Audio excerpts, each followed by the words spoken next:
بسم الله الرحمن الرحيم.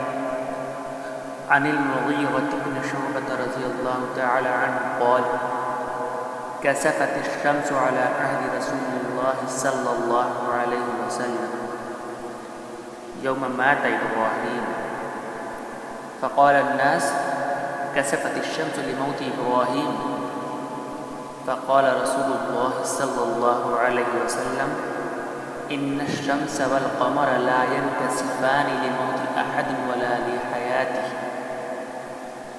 فإذا رأيتم فصلوا وادعوا الله. رواہ البخاری و مسلم. ترجمہ: حضرت مغیرہ ابن شعبہ رضی اللہ تعالیٰ عنہ سے روایت ہے کہ رسول اللہ صلی اللہ علیہ وسلم کے زمانہ میں خاص اس دن جس دن آپ صلی اللہ علیہ وسلم کے صاحبزادے ابراہیم کا انتقال ہوا، سورج کو گرہن لگا. تو بعض لوگوں نے کہا کہ سورج کو یہ گرہن ابراہیم کے انتقال فرما جانے کی وجہ سے لگا ہے. تو رسول اللہ صلی اللہ علیہ وسلم نے ارشاد فرمایا کہ سورج اور چاند کو گرہن کسی کی موت و حیات کی وجہ سے نہیں لگتا، یعنی بلکہ یہ اللہ تعالیٰ کی قدرت قاہرہ کی نشانیوں میں سے ہے. تم ایسا اگر جب دیکھو تو اللہ تعالیٰ کے حضور میں نماز پڑھو اور اس سے خوب دعا کرو. حدیث کا مفہوم یہ ہے، حدیث کا مطلب یہ ہے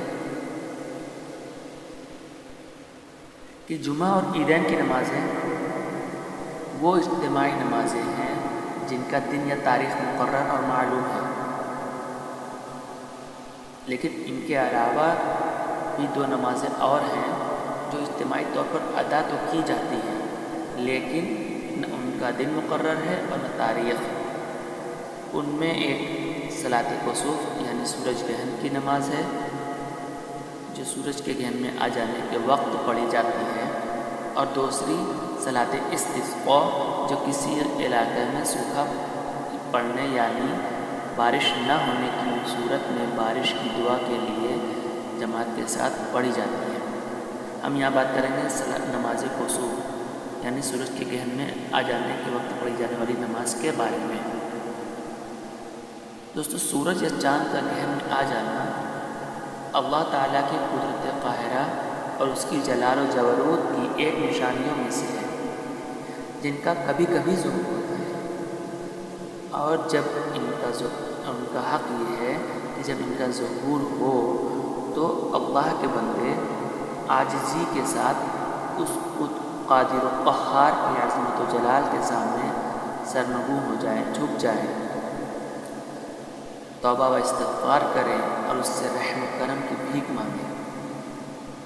رسول اللہ صلی اللہ علیہ وسلم کی حیات طیبہ میں بھی ٹھیک اس دن جس دن آپ صلی اللہ علیہ وسلم کے شیر خوار صاحبزادے ابراہیم علیہ ابیہ علیہ الصلاۃ والسلام کا قریباً 1.5 سال کی عمر میں انتقال ہوا تھا. اس دن سورج کو گرہن لگا، اور عربوں میں زمانہ جاہلیت سے ہی توہمات بہت سارے تھے. ان میں سے ایک یہ بھی خیال تھا ان کا کہ جب کوئی کسی بڑے آدمی کی موت ہوتی ہے تب سورج کو گرہن لگتا ہے، گویا کہ وہ سورج اس موت کی وجہ سے اس موت کے ماتم میں سیاہ چادر اوڑھ لیتا ہے. تو اس دن حضرت ابراہیم رضی اللہ تعالیٰ عنہ جو کہ حضور صلی اللہ علیہ وسلم کے صاحبزادے تھے کی وفات ہوئی، اور اسی دن سورج کو گرہن لگ گیا. اس وجہ سے عربوں کی توہم پرستی اور غلط عقیدے کو تقویت پہنچ رہی تھی.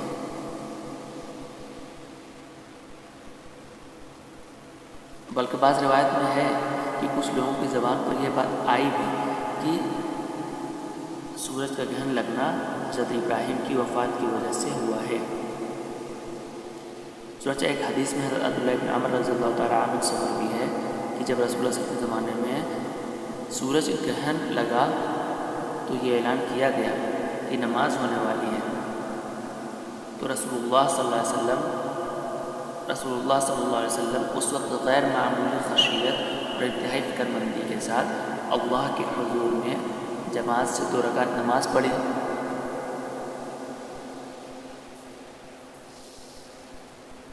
یہ نماز کافی طویل تھی۔ ایک حدیث میں حضرت عبداللہ بن عباس رضی اللہ تعالیٰ عنہ سے مروی ہے، انہوں نے فرمایا کہ نبی کریم صلی اللہ علیہ وسلم کے عہد میں سورج گرہن ہوا تو آپ صلی اللہ علیہ وسلم نے گرہن کی نماز پڑھی۔ لوگوں نے پوچھا نماز میں کچھ ایسا واقعہ پیش آیا جو کہ اس سے پہلے کبھی کسی نماز میں آپ صلی اللہ علیہ وسلم سے نہیں دیکھا گیا؟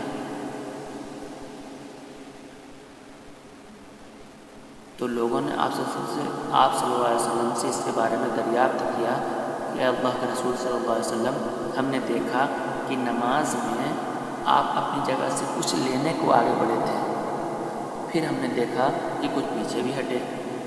تو آپ صلی اللہ علیہ وسلم نے فرمایا کہ میں نے جنت دیکھی تو اس میں سے ایک خوشہ لینا چاہا،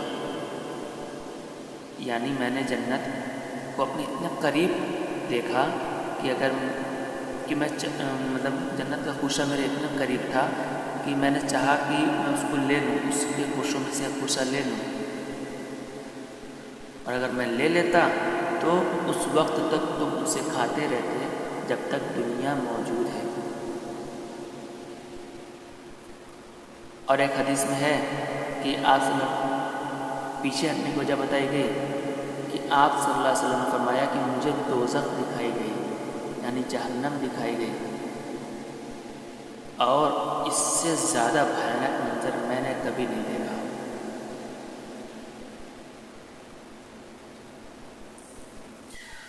خیر چنانچہ نماز ہوئی سورج گرہن کی، اور یہ نماز بھی غیر معمولی قسم کی تھی۔ آپ صلی اللہ علیہ وسلم نے اس میں بہت طویل قرات کی، اور قرات کے دوران آپ صلی اللہ علیہ وسلم بار بار اللہ کے حضور جھک جاتے تھے، یعنی گویا رکوع میں چلے جاتے تھے اور پھر کھڑے ہو کر قرات کرنے لگتے تھے۔ اسی طرح اس نماز میں آپ صلی اللہ علیہ وسلم نے رکوع اور سجدے بھی بہت طویل کی، اور اثناء نماز یعنی نماز کے دوران میں بھی دعا بھی بہت اہتمام اور چنانچہ اس کے بعد آپ صلی اللہ علیہ وسلم نے خطبہ دیا، اور اس میں خاص طور سے اس غلط خیال کی تردید کی کہ سورج یا چاند کو گرہن کسی بڑے آدمی کی موت کی وجہ سے لگتا ہے۔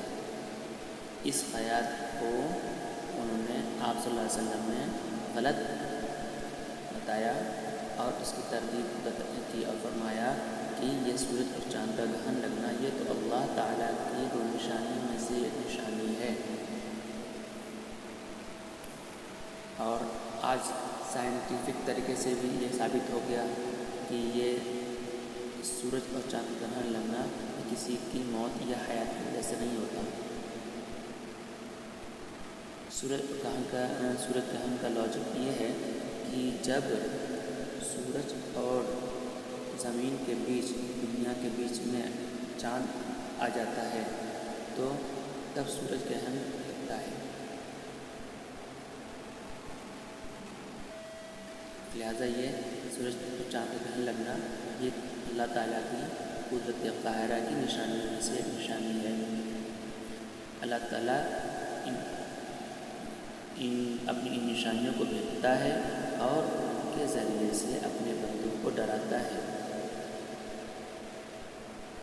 آپ صلی اللہ علیہ وسلم نے فرمایا کہ محض جاہلانہ توہم پرستی ہے جس کی اصل بنیاد کوئی نہیں، یہ تو دراصل